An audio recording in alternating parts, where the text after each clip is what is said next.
Hey guys, we've had a few requests lately to show you the rest of the process, I guess, for getting the coyotes on the stretcher. We've got the skinning video, and today I'll go over fleshing and sewing some holes and getting them on the stretchers. And kind of like a couple other of our videos, there's a bunch of different ways to do things. This is just how we've done it. It's worked good for us, and I learned from Luke how to do it. He learned from his uncle, and a couple other guys, I guess. But go ahead and check out some other videos on the different ways people have done this, either built fleshing boards, built stretchers. A lot of guys are do-it-themselfers, and I did build my own fleshing board. I can go over kind of real quick how I did it, and then maybe if there's enough interest, I'll do a full video later on this spring sometime. But anyway, kind of some of the stuff you'll need here is got a fleshing board, which I actually made the bottom end of it too big. I can't quite get a coyote on it, so I tapered it on the other side. Eventually, I'll end up tapering the whole thing down and probably actually making it smaller on the bottom end for foxes, bobcats, some of those smaller things. A bobcat, actually, a decent sized one, will actually fit on there, but some of the foxes won't fit on there. So basically what I did to build that is, as you can see, I've got a bunch of maple up there. I've got a few woodworking tools around, and my garage is complete and utter mess right now because I'm in the middle of remodeling my house, and I have my new appliances and a bunch of other crap for my house in here. So I'm running out of room anyway for working on coyotes, but I glued the maple up, as you can see, just in a bunch of slats there, 2 inches thick, and then just cut the pattern out with a jigsaw, and then took a belt sander and used the belt sander to get it rough to the shape that I wanted to. Actually, I guess I did use a hand planer too to get it close, and then use that sander to clean it up. And then the important thing to remember is to keep it smooth. You don't want any jagged edges or any rough spots or anything like that. It needs to be real smooth, because as you're fleshing, you'll tear the hide if you hit any rough spots. For the frame for it, I just took some 2x4s, made a little frame, and then actually a piece of rebar for my hinge, and then made a little bracket basically there. And there's really not much to it. It's super simple. It's just a lot of leftover stuff around my house, and then you just got a screw right there to keep this board from sliding down. It will fall out if you lift up on this. It's not actually attached, but like I said, it's just super simple, cheap, and easy. And then it just wedges in right there to keep it up at an angle. The end of it's kind of dirty there. I shouldn't have left it in the mud. That might get on some of the fur, but actually, no, it's pretty good. It's just stayed in the wood. But anyway, that's the fleshing board. Some of the other stuff you'll need. A pair of gloves is always handy. Just buy the cheap kitchen gloves, the kind of heavy-duty ones. Fleshing knife, if you're a woodworker, draw knife, bark peeler. I've heard it called a whole bunch of different things. A knife, doesn't really matter, just something sharp. And then an apron. I got all this stuff at allpredatorcalls.com. And the apron basically is to just keep as much of the funk off of you as possible. A couple of different ways you can wash your hides. We actually have an old washer, clothes washer, that Luke acquired. A lot of times you can look up your local classified ads and you can find them for free. Set it up in the backyard, run a hose to it, and just wash your coyotes in that. It gets them a lot cleaner. It fluffs them up a little bit. They look really good. Gets a lot of the blood out. Sometimes you do still have a little bit of cleanup to do afterwards if they're kind of balled up in there. It doesn't quite get it all. Either that, or I take them to the car wash quite often and just hang them on the mat racks at the car wash and clean them off with soap and water there.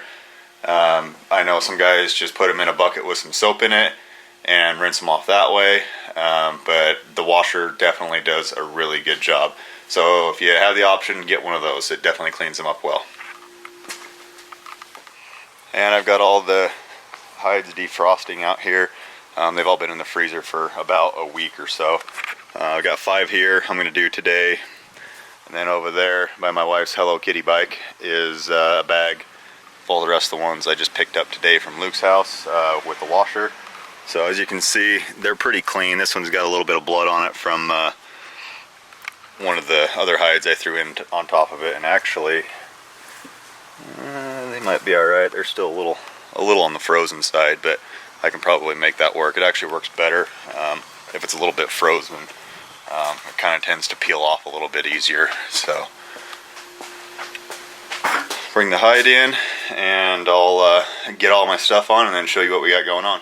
I guess before I get really going here too much, keep in mind, guys, this is only my second year of actually skinning. Well, I've skinned a lot of them, I guess, but really getting after it, skinning them and getting them prepped and ready for sale to the fur auctions. There are a lot of other videos out there. If you got some real technical questions, go to those guys, because like I said, I've only done this 2 years. Probably somewhere around 60 or 70 coyotes between the 2 years that I've actually skinned and flushed and everything. So getting pretty good at it, but there's definitely guys that are better at it than me. And try a couple different options, guys. Don't just do one thing, take one video or one recommendation to heart. Go check it out and try a couple different ways. Find out what works best for you. Most of the stuff I do it different than a lot of other guys. I just do it because it works for me. So I guess with that, we'll get going here and get some work done. You'll see right here, I've got back on my apron. That's mainly so that I put it on the same way every time. That way I don't get a ton of leftover funk on me. You can wash it off afterwards, but I tend to just throw mine out in the yard and then the rain washes it off, so I don't get too crazy with it. So gloves aren't a necessity, but they do just kind of help keep your hands a little cleaner, and I prefer the ones that go up the sleeve a little bit. And I also lay a plastic of some sort. That's just a garbage bag, but I usually lay something down on the ground because it tends to make a pretty big mess. So get this thing unrolled here from being frozen. That might be too frozen. Yep, this one's going to be too frozen, so we'll go to the ones I just pulled out of the washer. So we'll do this one here first. This is the one we shot yesterday, I guess it was, with Jordan. It's the first coyote he shot, so I got the skull. Going to get that cleaned up from our friend Corey, and then, or maybe one of his friends too. His friend's got beetles. Anyway, we'll get his skull cleaned up and get this thing on the stretcher for him so he can have it. So basically what you want to do first is turn it inside out after you've skinned it.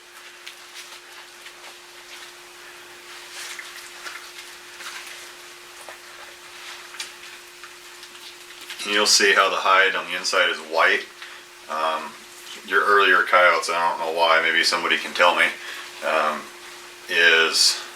they're black. They're spotted almost, but once they turn white, they tend to get more money out of them. I don't know why that is, honestly, but you do. Fur's better, and I'll see if I can show you guys the actual flesh. And that's actually a piece of meat right there that's still on there. So we definitely want to get all the meat off, and then you can kind of just see this stuff right here. That's basically the flesh you're trying to peel off with the flushing knife. I'll show you guys how to sew the holes too. It's mainly so that you can you get it on the stretcher without tearing or anything like that. That's the entrance hole right there. Not a giant hole, but that's the exit right there. That's a pretty good size hole. That'll take a few stitches, but not too bad. Now once you get it all done, slide it on here. I usually go belly side up first. I don't know why, that's just the way I do it, but it doesn't really matter. The one thing you got to be careful of though is any stuff that they have in their fur is going to catch the knife, and it's going to want to tear that hide if you're pushing too hard. So be careful as you're doing it. If you feel any bumps in it at all, you'll actually feel going over the nipples right here on the belly. If you're not careful, that belly hide is really thin compared to the back and everything else.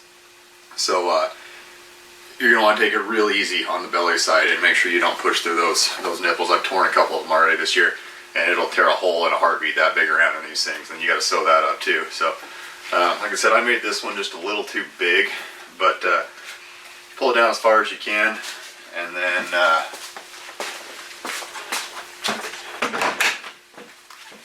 take your flushing knife. I've heard some guys like these sharp. I don't, because that means that I have a higher chance of cutting them. I don't know if you can see that or not. It's not a real sharp edge on there. It's just a semi-rounded over edge. And pretty much all you do is lean up against it here and just start pushing. I gotta hang on to it.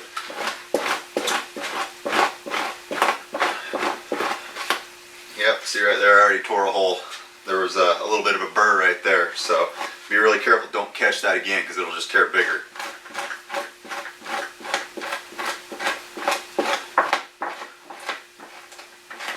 Luckily this one's not going to the fur auction, this one's just going to get hung on Jordan's wall, so.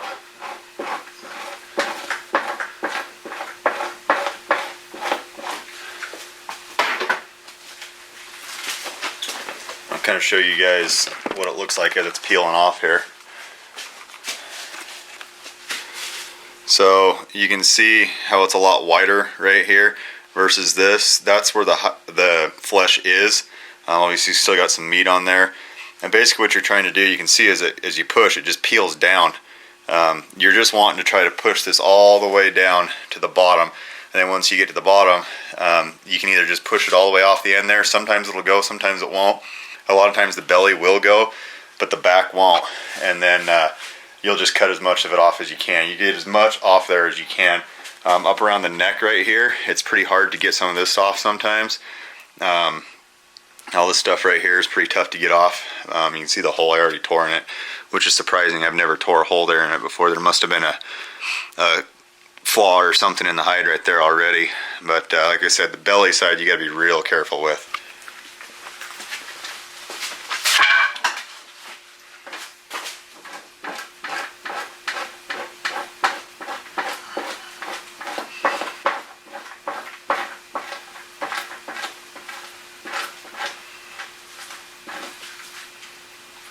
Once your knife starts to get a lot of funk on it right here, make sure that you just peel it off. I just throw mine on the ground, but if you get too much built up on there, it doesn't want to come off very well. And then once you've got down just a little ways, then flip it over, rotate it on the board, and just keep working your way down from the top.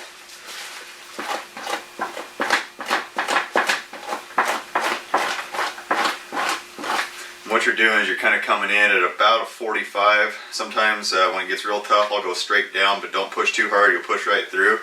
And you want to kind of roll your wrist out like this, and then it just rolls that flesh off of there.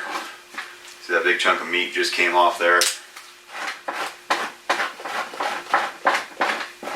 And it usually takes, on one that's easy, you don't have any holes really to mess with or anything like that, you can really be done in 10 to 15 minutes.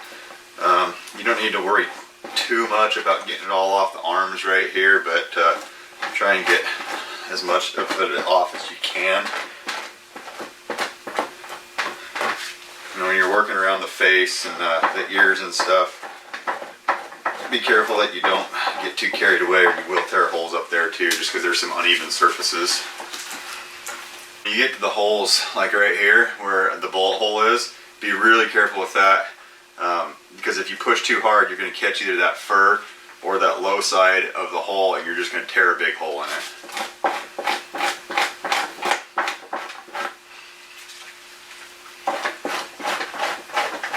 And I usually work my way down from the top and around. I don't ever go all the way to the bottom. I'll get the majority of the top end done, and then all the way around, and I'll slide the hide up a little bit further. Like I said, be real careful. This is the exit hole right here. Be real careful around that you don't tear that any bigger than it already is. Kind of same thing right here with the armpits. If you pull too hard right there and you're not paying attention, you're going to end up grabbing that arm and tearing it. So I'll always lift it up usually, and then just one hand it until I get it started.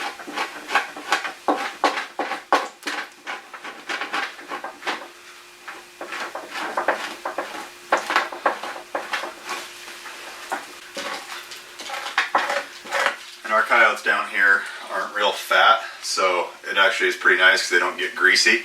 But you're gonna be better off to have it half frozen if your coyote's really fat and greasy, because it just kind of freezes that fat and it comes off a lot easier. And as you can see, I'm just kind of sliding the hide up a little bit as I go. You can see all this peeling off of there. When I get to the bottom, all that's going to be attached all the way at the bottom. Just be one big piece of flesh, basically.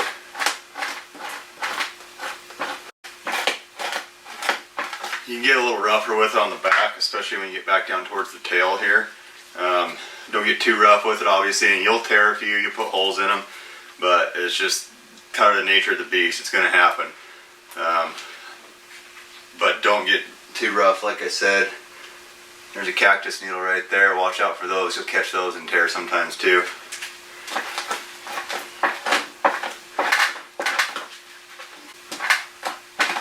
So once you get to the end there, sometimes it'll just roll right off the end and be done. Like that. And sometimes you get down towards, it's usually on the back right here, or next to the tail, where it just starts to hang up and pretty much you just can't get any more to peel. If that's the case, you can go ahead and just stop and cut it off. And just be very careful when you do it, you don't cut through the hide. Not looking for perfection here, but get as much as you can off.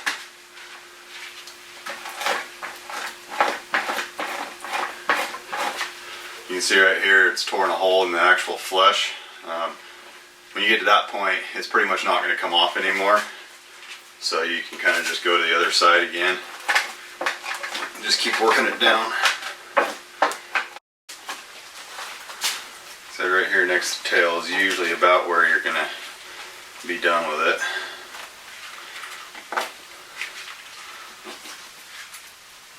There you go. That's pretty much the flesh off of almost the entire back. There's not much to it, but if you don't get that off, the hide will rot and all your hair is going to fall out, and then you're not going to get any money out of it, which is no good for anybody.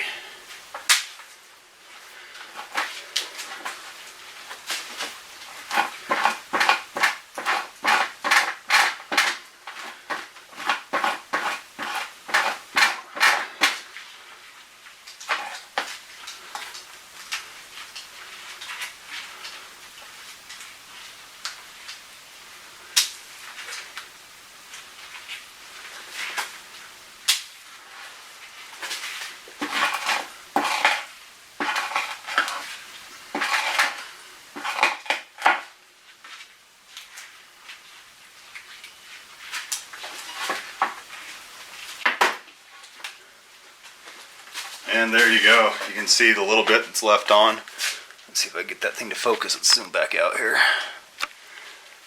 You can see that little bit that's left on right here. That's not too bad, actually. You can see it's nice and clean all the way up here. A little bit left on there, but that'll be dried out. And then I'll show you guys how to fix that hole right there in a minute.